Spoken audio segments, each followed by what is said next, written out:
Sounds of gunfire and sirens echo through Nairobi as supporters of President Mwai Kibaki and opposition candidate Raila Odinga try to settle on the street what they could not decide at the ballot box. At least 300 people have been killed in days of clashes in Kenya.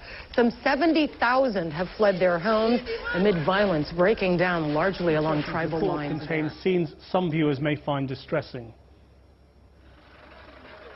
In Nairobi's slums, neighbour fighting neighbour. Ethnic tensions that had lain dormant brought to the surface by a sense of injustice.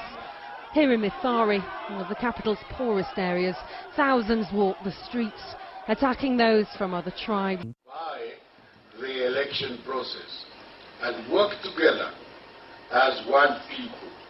This response to Kibaki's call for unity in Nairobi's Korogocho slum. Supporters of the opposition leader brandishing machetes.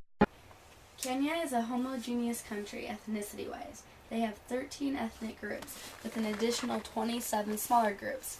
The majority of these people belong to the Bantu tribes, such as the Kikuyu, Luo, and Kamba. There are many different languages spoken in this country. 63 is the exact number. The official languages are Swahili and English. The African languages come from 3 families. The first one being Bantu languages, which are spoken in the southwest and in the center. Nilotic, which is spoken in the west, and Cushitic in the northeast.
In Nairobi, capital of Kenya, Europeans and Africans still walk the streets in fear of the dreaded Mau Mau.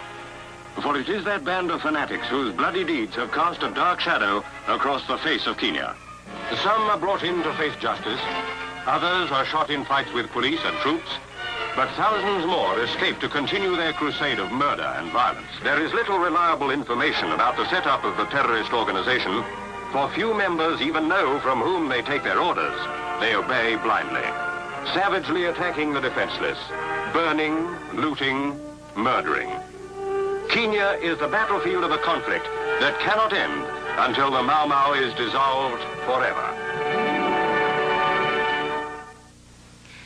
To the settlers and to their allies in the colonial government, the Kenya African Union and Mau Mau were one and the same, and Jomo Kenyatta, COW's president, was the leader of both. Kenyatta, however, had little or nothing to do with the organization of the underground movement. He was its symbolic leader, but he stood back from the methods it was prepared to employ. COW is not a fighting union that uses fists and weapons, Kenyatta told his followers. If any of you here think that force is good, I do not agree with you.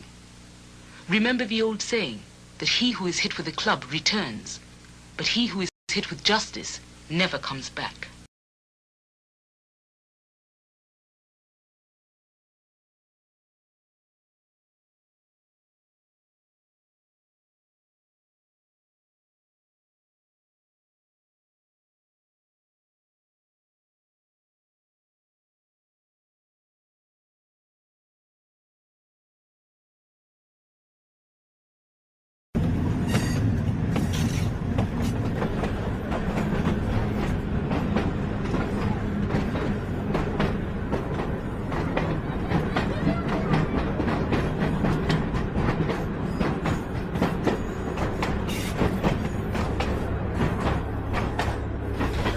would like to assure the people of Kibera that the government is committed to improving their living conditions. We have an opportunity to transform this place from an eyesore into a model project. The government and the United Nations have therefore inaugurated the slum upgrading program to formally mark this commencement. Implementation of a project of this magnitude is likely to face numerous difficulties. However, the program is designed to upgrade the living condition environment of the residents of Kibera.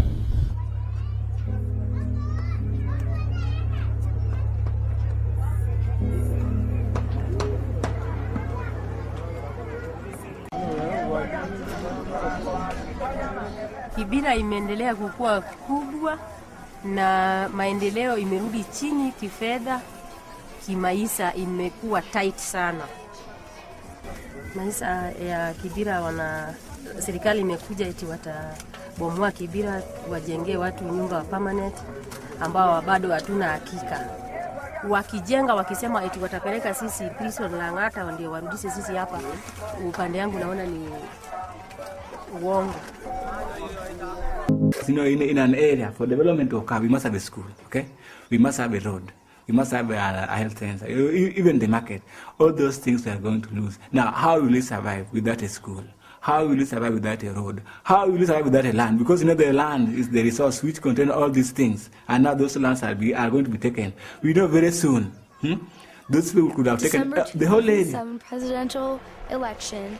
The president is said to have used an array of illegal vote tampering methods in order to declare victory against rival opposition leader Raila. This is all water that's come out of the Yala River, which has been dammed. So we've backed it up, but at the moment we're allowing enough to go through so that it doesn't go above this level at the moment until we've totally sorted out our various problems with the community around us. As Kenyans get ready to vote for president, questions are raised as to what they really want, change or continuity. But after the voters declare their verdict, can the winner deliver on promises to address Kenya's most urgent grievances? This is Inside Story.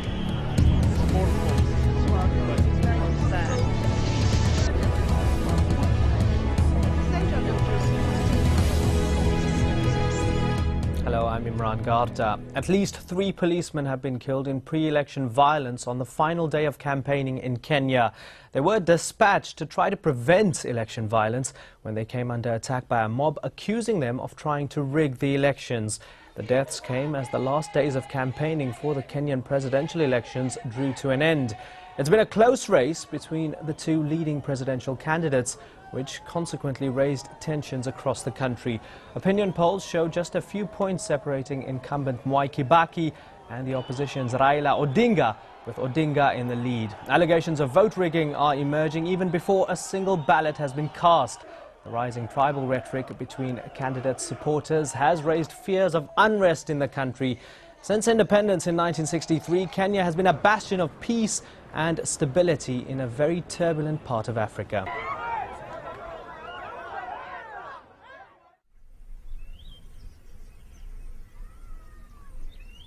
I'm not poor.